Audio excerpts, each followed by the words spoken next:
Alright, so ito naman pag-usapan nga naman about natin dito kay Scamboy.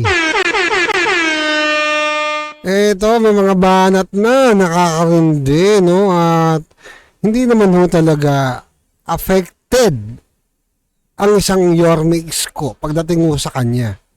Diba? So, medyo ayaw na natin patulan sana to. Pero, may mga nalalaman tayo pagpatungkol dito sa mga to eh. Alam niyo yung bagay na yung in front, 'di ba? Iba ho kasi yung naka-front, 'di ba? Yung sa tao, iba ho yung behind the scene na sinasabi. Kahit itanong niyo sa kanila. Papuputol ko 10 daliri ko pag mali ako.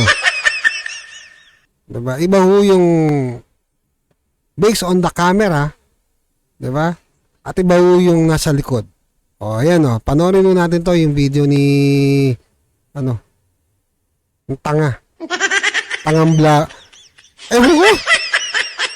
Hindi ko malaman paano naging vlogger to. Sumikat lang to, kakabash. Kakabash ng mga sikat, tas may mga pangalan, kababanat, di ba? Wala namang kabuluhan.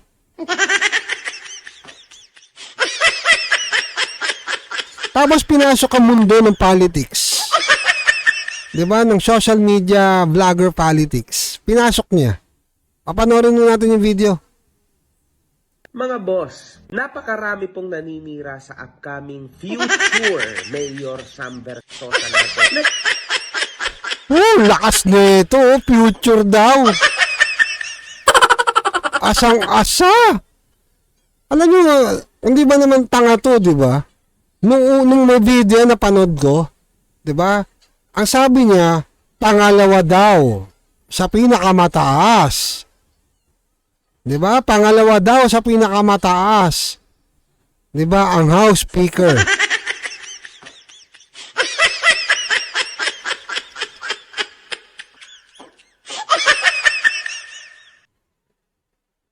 At sana ginawa na ng presidente, House Speaker, tas Vice President.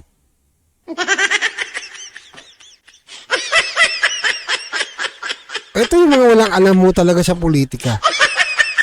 Tapos tinawag pa niyang 'di ba? Future. Future daw. Wow. Tuloy natin. Siya daw ay malaking scammer, networker. Ito lang kasi yan mga boss. Ang front row ko has been there for a lot of years. So, member ka ba niyan? Networker, yes. But it's never illegal. Hindi siya masama. Negosyo siya. Tumutulong siya sa iba't ibang mga tao. Diba? Alam mo masama, 'di ba? Bayad ka. Ayun 'yun. Kaya mo pinagtatanggol. Alam mo, mahirap na lang humagsalita. Pero bayad mo itong taong to. Bayaran na vlogger po ito. 'Di ba? Ako na ho nagsasabi sa inyo. Siya nga inamin niya na eh. 'Di ba? Bayaran siyang vlogger. Ang tanong, sino nagbabayad? 'Di ba? Para gawin mo yung mga ganyang video. Hindi mo gagawin yung ganyang video kung wala kang bayad. Hindi kagaya namin. Na kami ilalaban namin ng dikdikan yung mga politikong mahal namin. 'Di ba? Yung mga totoong mahal namin, kagaya ni Yorme Isko, ni BP Inday Sara, 'di ba? Ni Senator Bongo, ng mga Duterte, ilalaban mo namin ng dikdikan yan at pitpita ng bayag. Pero ikaw, nagbablog ka lang para sa pera. At ang binabayad sa'yo, pera ng taong bayan. Tuloy natin to. Diba? Hindi ko alam kung bakit ang salitang networker ay naging pangit. Kasi at the end of the day, ang... Alam mo bakit pangit? Kasi natulpo sila. Natulpo. Hindi mo na may kakaila yun. Hindi mo na makakaila yun na natulpo sila. At bukod nga dyan, kaya tinawag na scam dahil nga doon. Diba? Mismong si Dave Villanueva ang nagpaliwanag. Ang sabi ni Dave, nag-down ako, kumuha akong sasakyan, pero hindi sa akin nakapangalan. Kanino nakapangalan? Sa company. Bakit sa company? Eh, kanino ba yung company? Hindi naman siya shareholders doon.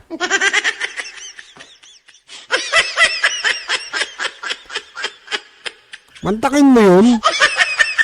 Nag-down ka ng ganun, tapos ayaw ibigay sa sakyan sa kanya. Ano lalabas? Forfeited yung binayad. Ano tawag mo doon? Sige nga, pakipaliwanag. Ang hirap sa kasi mga to, mga nagsama-sama, pare-pare mga ob-ob eh. Tuloy. Front row po ay maraming natulungang mga tao. Marami silang napayaman ng mga tao through just side hustles. Alam niyo yun, work. Work siya, work. You need to work and sell. Yun. Anong work result? Yung sabi mo, ang kumikita yung nasa taas. Yung nasa taas lang ang kumikita dyan. Diba? Pag hindi kumita yung nasa baba, hindi kikita yung nasa taas. Sila nga nagsabi, hindi yan trabaho, negosyo. Sa pinakataas, kaya nga ang kinalalabasan niyan, pyramiding. Hindi mo pa diretso yung pyramiding. Tuloy. Lang naman yun eh, di ba? You need to sell their products. Para po sa mga tropa dyan at mga vloggers ni Isko Moreno. Oh, di ba? Ayun na, nagtawag na. How then, if you are vice mayor lang, you know, konti lang sweldo nyo, no? How can you afford sending your children to Xavier and to Poveda? Yeah. My wife works and I do business. Isang negosyo po na medyo nakaluwag-luwag po ako, nag-networking po ako. Yung literal, wala. Bebenta kita ng produkto. Nagbebenta ka ba sa City of Manila? Hindi, wala ko ba? Hindi ito yung medicine na iniinom ninyo sa ospital. These are, wala akong binibenta sa city government. You have no business with no the City business. of Manila? No business. Any business with other cities? Yes, like in this case, as we speak, meron po akong tinayo ngayon. Kakatayo ko lang, ito lang Mayo, online. Ano pong tawag nyo kay Paliwanag natin. Ito, para maintindihan. Kasi nagpapaliwanag. Mahirap po pag nagpapaliwanag, imababaw ang utak.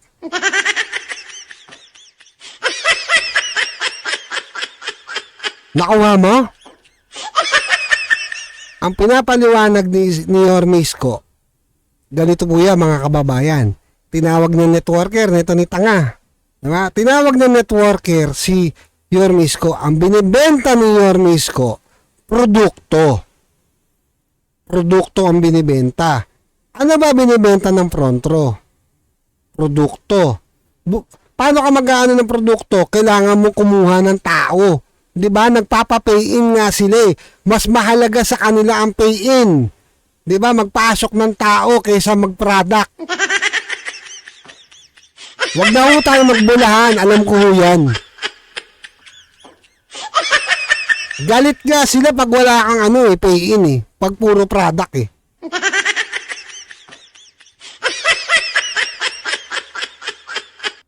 Ano daw tawag dyan? Eh di negosyo, magbebenta ka, nagtayo ka ng negosyo, naghanap ka ng seller, o di ba? Walang pinagkaiba yan sa nagbebenta ng sombrero. Di ba? Nagalit ka dahil mahal nga daw. Wala ka ng pakialam doon, diskarte na nila yun. Hindi ko pinagtatanggol yun, pero diskarte nila yun. Paano nila i-resell yun, paano nila ibibenta yun. May gustong bumili nun, yung may pera. Kung wala kang pera, wag kang bumili. Yun lang yun. Hindi, wala sa pilitan. Tuloy. Isko Moreno? Frustrated po siya na networker. Frustrated siya. Frustrated daw na networker. Eh, ano tawag mo sa idol mo? Frustrated na politician. Tama, mali. Frustrated na politician? 2 taon pa lang? Wala pa. Hilaw na hilaw pa. Gusto na agad mag-mayor? Hindi ka nagbarangay captain eh. Para alam mo paano patakbuhin ng isang community. 'Di ba? Ano ba ginagawa niya? Congressman. Ano ba trabaho ng congressman? Gumawa ng batas. Gumawa ng mga batas. Hindi para magpaayuda. Gumawa ng batas, 'di ba? Para pakinabangan ng tao. Tapos hindi para mamigay ng kung ano ng ayuda, na spam, namigay pa doon sa Baseco. O, di ba? Real talk lang. Namigay sa Baseco. Namigay sa Baseco. O, ilang beses namigay sa Baseco, nagkaroon pa ng issue sa Baseco. Alam niyo kung ano yung naging issue sa Baseco? Mga kababayan? Mga kababayan ko sa Maynila, makinig kayo. Kumuha ng maraming pangalan. Lahat ng botante nilista. Iilan lang ang binigyan. Real talk to ha. Kung gusto nyo alamin, puntahan nyo si chairman. Yung kapitan doon. Real talk yan. Totoo yan. Iilan lang ang ano. Ang dami nilista, iilan lang ang binigyan. Ano tawag nyo doon? Scam? Tama ba? Budol. Kung tawagin. Tapos isisisi nyo sa barangay captain na pinaalis daw sila yung mga staff. Pinaalis daw. Ilang beses na siya galing dun. So, ibig sabihin, namimili kayo ng bibigyan. Tama, mali. At ang Maynila, di ba? Ito lang ha. Nakita nyo, ang daming bus dyan, ang daming ano, nakabalandra yung mukha niya doon sa mga sasakyan, di ba? Ano tawag mo doon? Epalitiko. Epal. Di ba meron tayo niyan, anti-epal na batas? O, siya yung naglumalabag sa batas. Kasi alam mo mga kababayan, alam mo man natin marami sa mga kababayan natin na naghihirap ngayon. At marami po talagang kumakagat sa konting bigay ng ayuda. Pero tandaan ninyo mga kababayan, ang kapalit ng ayuda ay binigay nyo ang boto nyo 3 taon. 3 taon yan natin pagsisisihan. 3 taon ho natin pagsisisihan yan. Maniwala kayo sa akin. Maniwala ko kayo sa akin. 3 taon ho natin magsisisihan. Tapos, pag walang ginawa yan, magsisisi kayo, magpapalitan naman tayo ng mayor. Tama muli. Doon na tayo sa subok. Diba? May pinatayong ospital, eskwelahan, inayos ang parke, inayos ang mga palaruan, may swimming pool, pinaayos. Diba? Yung mga bagong buhay. Mula Pandakan hanggang Tondo, hanggang Santa Ana, hanggang Paco, pinaayos lahat. Diba? Inayos ang kalsada, inilawan. Ultimo sahig ng kalye, may ilaw. Diba? Pinagandang City Hall, pinagandang binigyan ng benepisyo mga senior. Hindi pa nga ako, nagawa na. Hindi kagaya nito ni scam, di ba? Nangangako pa lang. Wala pang ginagawa sa Maynila. Wala ka pang napapatunayan sa Maynila bago ka bumira. Di ba? Pakita mo muna na meron kang ginawa sa Maynila. Ang sabi, may papatayo daw. Tsaka na, pag nakita na namin. May papatayo daw na klinik. Tsaka na, pag meron na. O, tuloy natin to. Na maging successful networker tulad ni Sam Versosa. Kaya inggit na inggit po yung isko na yan. Inggit na inggit daw. Hindi na pinapansin ni Yorme. Diyos mio. Puro ka alokohan na lang tong video na to. Hindi ka pinapansin ni Yorme. Napansin nyo? Di ba doon sa awarding? Hindi siya pinansin. Sa totoo lang. Hindi naman siya kapansin-pansin. Di ba? Gusto nyo real talk? Di ba? Hindi naman siya pinansin ni Yorme nun. At ang masakit pa nito mga kababayan. Di ba? Marami hong tinatago din yung taong yan na hindi niya nilalabas. Ayoko na lang ho magsalita, kayo na lang ho magtanong sa kanya. Di ba mayroong ang balita, tinanong sila kung ginagamit na lang ba si Rian Ramos?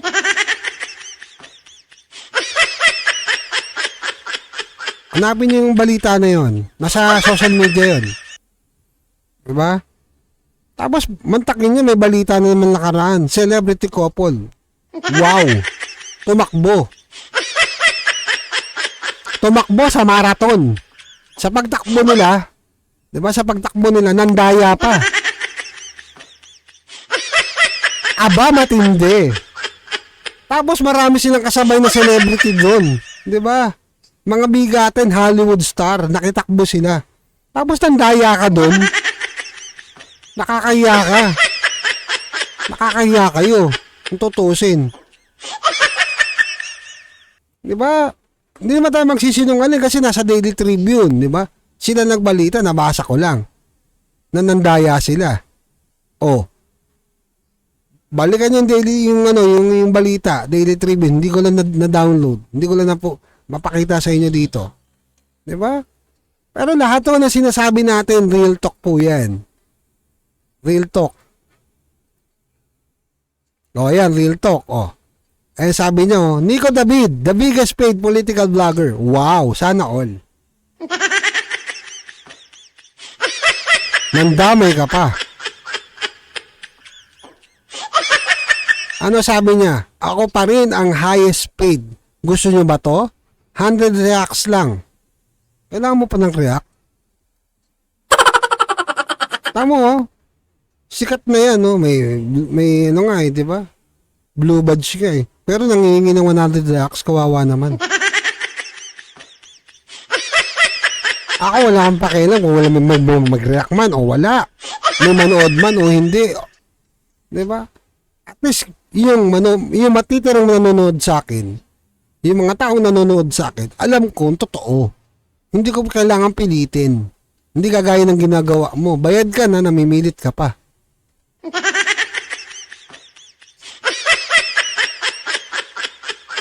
Ang sarap sabihan na ano eh.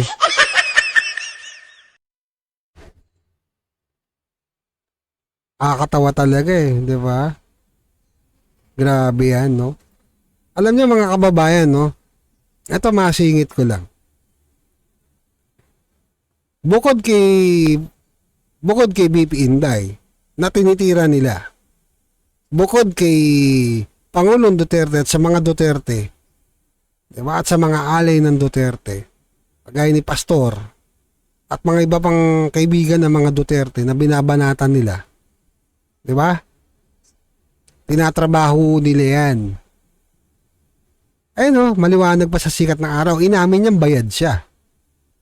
Siya ang highest paid. Eh di wow, ikaw na mukha kang kalabaw.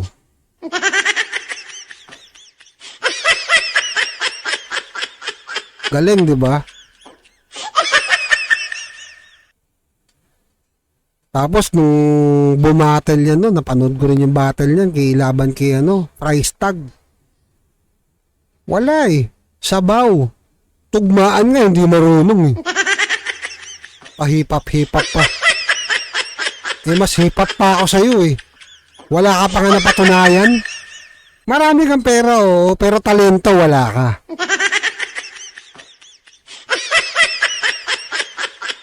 Tanungin nyo yung kanta ni Sakasta. Di ba? Mahilig sumabit. Di ba? Ayun yung mga taong mahilig sumabit. Mga taong walang talent. Para sa kanya yun. Di ba? Alright, sa'yo na naman na binigyan natin to ng reaksyon, no? Mga kababayan, tong video na to, natinatawag niya na boy benta, na ano. Alam niyo mga kababayan, yung sinasabing boy benta, may dagdag lang ho natin, mga kababayan. Yung boy benta na sinasabi niya, di ba? Pinakinabangan po ng mga taga Manila. Mga Manilenyo. Ika nga, Manilenyo, di ba? Pinakinabangan yan. Alam ho natin yan. Ako din alam ko po yan kasi Manilenyo ko. Eh, yan taong yan, hindi naman ho Manilenyo yan. Tagasan ba yan? Kahit yung kinakampanya niya eh. Hindi naman taga Maynila yan eh. Taga Quezon City yan. Maniwala kayo dyan. Diba? Hindi taga Maynila yan. Hindi yan totoong taga Maynila. At walang bahay sa Maynila yan, pagkakaalam ko. Diba? Kahit magbulgaran tayo, maghanapan tayo kung nakatira ka sa Maynila. Hindi ka naman sa Maynila tumutuloy eh. Huwag mo na kang binobola. Noon, naka-coat and tie ka. Tapos ngayon, pa-t-shirt, simpleng tao. Plastic mo naman. So yung mga kababayan, no, yung sinasabi nilang boy benta, specific po dagdag lang natin. Ang binenta po, yung Divisoria Market. Bakit binenta yung Divisoria Market? Kasi po, yung Divisoria Market, wala na hong pakinabang sa local government. Napakaliit ho ng binabayaran nito at pinapasok ng income sa local government ng Manila. So, paano natin nasabi? Kasi yung nangyari ho, doon sa area na yun, hindi, specific hindi ho buong Divisoria, wag ho tayong tanga. Wag ho tayong nagpapaniwala. Ito yung explanation dyan. Kaya ho binenta yan kasi luma na rin ho yung building. At kung titignan nyo, diba, ilang dekada na ho nakatayo at napakaluma na. Luman-luma na. Halos lahat ho ng palengke dito sa Maynila na bago na. Tignan nyo, pumunta kayo sa ibang market. Dito lang sa amin sa Santa Ana, pumunta kayo. Makikita nyo gaano kaganda ang palengke sa amin. Santa Ana, Maynila. Kalapit lang namin si Mayora, Santa Mesa. Punta kayo ng Paco Market. Tignan nyo kung ano tsura ng Paco Market. Diba? At ang Paco Market po, hindi ko binenta ni Isko Hindi ko si Isko nagbenta niyan. Panahon pa ho yan ni Lim. Si Mayor Lim. Okay? Yun ho yun. Kaya wag ho tayong tanga. Paalala lang. Pabalik ho tayo sa istorya. Yung public market po, ibinenta po yan. Yung Divisoria Market po, kaya ho binenta yan. Kasi ginagawa ho dyan, kagaya na yung mga ibang palengke dito, ginagawa hong sindikato. Yun ho yung issue dyan. Wala nang pinapasok na pera sa gobyerno, lugi pa, sinisindikato pa. Yun ho yung totoo niyan. Halimbawa, si Patty, si Eddie, di ba? Kwento nga nila ni Yorme. Eto si Kumag 1, Kumag 2, Kumag 3. Si Kumag 1, kumuha ng 3 unit doon sa palengke. So, yung unit ni Kumag 1, gamit niya. Tapos, yung pangalawang unit niya, di ba? Yung pangalawang unit niya, pinaupahan niya na mas mataas, na mas mahal. So, maliit ang binabayaran niya doon sa pwesto, pero malaki ang paupa niya. So, ilang dekada pinagkakitaan ng mga taong to. Di ba? Tapos, yung pangatlong pwesto, ganun din. So, ang ginawa ni Kumag 2, Kumag 3, inupahan yung isang pwesto.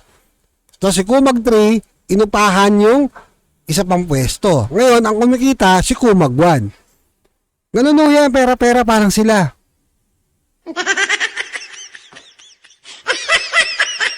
Yun ho yung istorya. Kaya sana dapat naiintindihan nyo. Diba? Sinindikato. Usapan naman sa utang. Ang Maynila ho, nang umupo si Yorme, bangkarote. 0, wala akong natanggap ni piso. Ni sentimo, wala natanggap. Ano nangyari? Diba? Nag-run ang Manila. Kailangan ng pera. Nag-run ang Manila. Hanggang tumatakbo ng isang taon. Sabihin natin 1 year, tumatakbo ng Manila. Tumatakbo ng term ni Isko. Hindi pa po ganun kalaki ang pera ng Maynila. Di ba? Sana naalala nyo. Bangkarote, may video si Isko niyan. Pinakita niya. Ito ang natanggap ko. 0. Malinaw pa sa sikat ng araw. Pangalawa, ito na ngayon. Unang taon ng termino niya. Gumalaw yan. Tinignan niya kung paano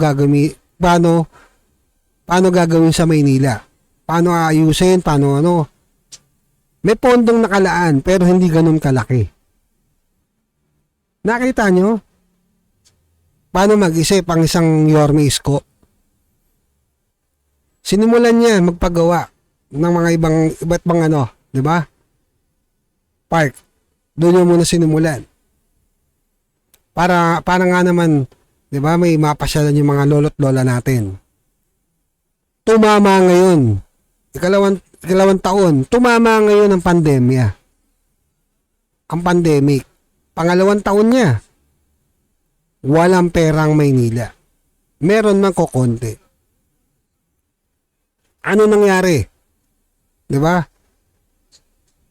Nandyan yung field hospital na pinaghandaan. 'Di ba? Para wag lang magkandamatay yung mga tao. Hindi lang sa Maynila, kundi sa buong Metro Manila. At marami pang dumadayo papunta rito na hindi na tinatanggap sa ibang hospital. Pero dito nagpupunta sa Maynila. Kuha niyo punto? Oo, nangutang ang gobyerno ng Maynila. Pero hindi si Kumag ang magbabayad. Kami ang magbabayad kasi kami mga taga Maynila eh. Kami mga taxpayer sa Maynila. Hindi kayo ang magbabayad ha. Ulitin ko, hindi kayo ang magbabayad. Kaya wag kayong epal. At sa ginawa ni Isko, nandyan ang mga resibo. Pwede niyong tignan, pwede niyong halungkatin, pwede niyong puntahan. Pumunta kayong Baseco, ako galing akong Baseco. Diba? Makikita niyong Baseco Community, ospital, mga eskwelahan. Punta kayo dito sa Maynila. Makikita niyo sa Santa Ana, makikita niyo Pedro Hill Residence. Diba? Sa may bandang San Andres, San Sebastian Residence. Diba? Condominium 1, Condominium 2. Diba? Na matatagpuan natin sa Tondo. At meron din Binondominium. At bukod nga dyan, maraming park, di ba? Inayos sa ang pinaka-hospital ng Maynila. Doon ho napunta lahat ng inutang ng Maynila. Kasi kung hindi ho tayo, at mananatili ho tayo doon sa bagay na yon, di ba? Sana nakukuha niyo point ko mananatili tayo na nakaganon lang, may iwan ho tayo. Kaya nga ho tayo galit na galit eh. At asar na asar. Diba? Kasi 3 taon yung pinagkatiwala natin ngayon na hindi ko natin alam. Diba? Ano ba nangyari? Bakit hindi nadagdagan yung mga proyekto? Ang sabi nila, may nagbayad daw.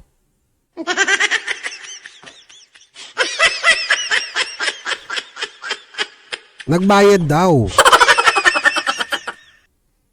Nagbayad daw siya. Pera niya ba yun?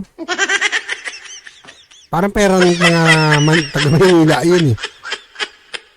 Anyway, yun lang naman mga kababayan, no? Wag ho kayong padadala, di ba? Kasi marami pa pong mangyayari sa loob ng 6 na buwan. Pero alam naman ho natin na lamang na ho ang isang Yorme Isko dahil marami na pong resibo at marami na ho napatunayan sa Maynila. Di ba? Ngayon, sa ikalawang pagkakataon, kung pagkakatiwala natin ulit sa kanyang Maynila, malamang at sa malamang, di ba, kung ano yung ginawa niya noong nakaraan, masihigitan niya ngayon. Yun yung magandang mangyayari. Di ba? Saksi naman kayo, mga taga Maynila, mga batang Maynila. Di ba kung ano nangyari sa atin? May maganda tayong ospital, may maganda tayong ambulansya. Yung ambulansya natin, pang 911 ha? Hindi kagaya ng ambulansya ni scam.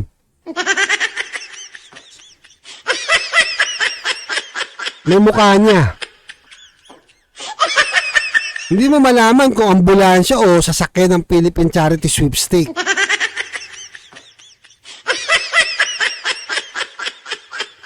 Anyway, ilan naman na binigyan natin to ng reaction. So, medyo mahaba na. Umabot akong 30 minutes. Akala mo, naka-live tayo. No, maraming salamat sa lahat ng ating mga bagong followers from YouTube to TikTok and Facebook. So, don't forget to like and follow sa lahat ng ating mga social media platform. And don't forget, supportahan natin ang mga kapwa natin vloggers na mga Iskonian, yan, at mga DDS vloggers, no? Shoutout nga pala sa mga tropa natin diyan, no, sa Baseco. Galing kasi ako diyan. nagtanong-tanong ako dyan sa mga ilang tao dyan, talagang namang ho talaga si Isko. And never heard his name, 'di ba? Nung mga katunggali niya. Walang binabanggit niya kundi Isko. Isko lang kami. Tinanggap namin pero Isko kami. Alright, so yun, maraming salamat sa inyong lahat. And Pilipinas, God first. Alright.